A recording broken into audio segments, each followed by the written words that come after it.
आका, इस कागज के टुकड़े में ऐसा क्या लिखा हुआ था, इसके अंदर क्या था? सरकार फरमाएंगे, अब आप तवज्जो रखें, अल्लाहू अकबर। सरकार फरमाएंगे, ए मेरे उम्मती सुन, ए मेरे उम्मती सुन, ए मेरे गुलाम सुन, ए मेरे उम्मती सुन। तूने एक महफिल में बैठकर, जिक्र पाक की महफिल थी, अल्लाह का और मेरा जिक्र हो रहा था। एक आलिम रब्बानी खुदा और मुस्तफा का जिक्र कर रहा था। उसने तकरीर शुरू करने से पहले मुझ पर दुरूद पाक पढ़वाया था। बोलो यार, सुभान अल्लाह, सुभान अल्लाह।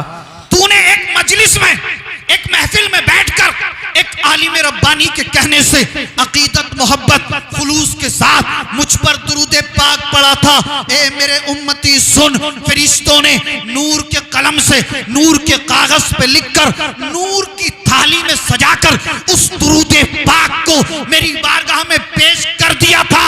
आज मैंने उसी दुरूद पाक को तेरी नेकियों में शामिल कर दिया। ये उसी दुरूद पाक की बरकत है कि अल्लाह ने तुझे जहन्नमी से जन्नती बना दिया। हाय हाय, सुभान अल्लाह, सुभान अल्लाह, माशा अल्लाह। नारे तकबीर, नारे रिसालत, नारे हैदरी, सैयद रिजवान मियां साहब किबला। हजरात, यकीनन हश्र के दिन इंसान एक एक नेकी को तरसेगा और आलम यह होगा कि मां नेकी नहीं देगी, बाप नेकी देने से इनकार कर देगा, औलाद नेकी देने से इनकार कर देगी। अइज़्ज़ा अहिब्बा अल मुख्तसर, ये कि दोस्त अहबाब नेकियां देने से इनकार कर देंगे। अब वहां पर तो नेकी मिलेगी नहीं। अब नेकियां हमें इसी दुनिया में रहकर करनी है। अल्लाह ने आपको नेकी के मामले में, अमल के मामले में इख्तियार दिया है। आप चाहे तो गुनाह कर लें, आप चाहे तो अपनी जिंदगी को अल्लाह और उसके रसूल की इताअत में गुजारें। ये आपकी मर्जी, आपके ऊपर डिपेंड करता है। बहरहाल मेरी गुफ्तगू आगे हो गई। आपने मुलाहजा फरमाया कि अल्लाह ने एक गुनाहगार शख्स को दुरूद पाक की बरकत से जहन्नमी से जन्नती बना दिया, इसलिए कि हश्र के दिन तो अल्लाह की रहमत बहाना तलाश करेगी, बहाना तलाश करेगी। मगर मेरे भाई याद रखना, कहीं ऐसा ना हो हश्र में आने से पहले अगर कब्र में अजाब हो गया तब क्या करोगे? अगर कब्र में अल्लाह ने अजाब के अजदहे भेज दिए फिर क्या करोगे? कब्र में अजाब के बिच्छू मुसल्लत कर दिए तब क्या करोगे? अगर कब्र में हशरातुल अर्द पैदा हो गए तब क्या करोगे? और आप जानते, कब्र में जब इंसान होता है तो उसके अंदर इतनी ताकत भी नहीं होती कि वो अपने जिस्म को हरकत भी दे सके। अपने जिस्म से मक्खी नहीं उड़ा सकता, अपने जिस्म से कोई कीड़ा दूर नहीं कर सकता।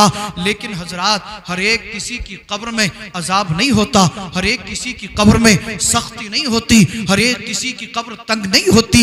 कब्र तंग उन लोगों की होती है जो जिंदगी में नमाजें नहीं पढ़ते। कब्र तंग उन लोगों की होती है जो दुनिया में रहकर अल्लाह और उसके रसूल की नाफरमानियां करते हैं। कब्र तंग उन लोगों की होती है जो सुन्नत मुस्तफा पर अमल नहीं करते। अल मुख्तसर, ये मुझे कह लेने दो, दुनिया में रहकर कब्र तंग उन लोगों की होती है जिनकी जिंदगी अल्लाह और उसके रसूल की नाफरमानियों में गुजरती है। और सरकार फरमाते हैं कि जब इंसान इस दुनिया से जाता ना, मौत आ जाती है, तो फिर वो तमन्ना करता कि काश अल्लाह मुझे दुनिया में भेजे, मैं दोबारा दुनिया में जाऊं, अल्लाह की इबादत करूं। इंसान तमन्ना करता मैं दोबारा दुनिया में जाऊं, अल्लाह की इताअत फरमा बरदारी करूं। मगर आप जानते हैं कि दोबारा दुनिया में आने का मौका नहीं मिलता। और हमारे नबी हमारे ऊपर इतने मेहरबान हैं, अल्लाह अकबर। हम जैसे गुनहगारों के लिए मगफिरत की दुआ, हम जैसे गुनहगारों के लिए अल्लाह अकबर। सरकार पैदा हुए रब्बे हबली उम्मती की सदाएं, कभी गारे हिरा में जाकर नोकीले पत्थर पे अपनी पेशानी को रखकर दुआ करते, रब्बे हबली उम्मती, रब मेरी उम्मत को मेरे हवाले कर दे। अल्लाह अकबर। कई कई दिन तक कुछ नहीं खाते, कई कई दिन तक सजदे करते, कहते रब्बे हबली उम्मती। और तो और मेरे नबी पूरी पूरी रात जागते, कयाम पर कयाम, रुकू पर रुकू, सजदे पर सजदा करते, रब्बे हबली उम्मती की सदाएं बुलंद करते। ए रब मेरी उम्मत को मेरे हवाले कर दे, ए रब मेरी उम्मत को मेरे हवाले कर दे। आज एक हम हैं, शादी हमारे यहाँ पर हो, हम नबी की सुन्नत को भूल जाते हैं। खुशी का मौका हमारे यहाँ पर हो, हम नबी की सुन्नत को भूल भूल जाते हैं। कोई खुशी का मौका हो, खुशी की तकरीब हो, हम नबी की सुन्नत को भूल जाते हैं, नबी की मोहब्बत को भूल जाते हैं। आप कहोगे सैयद साहब क्या कह रहे हो? हम तो नबी की सुन्नत पे अमल करते हैं। निकाह करना नबी की सुन्नत है। हम शादी करते हैं, अपनी बेटी और बेटे का निकाह पढ़वाते हैं, सुन्नत के मुताबिक करते हैं। तो मैं आपसे कहना चाहता हूं कि हमारी शादियों में सिर्फ निकाह ही एक ऐसा अमल रह गया जो सुन्नत के मुताबिक है। बाकी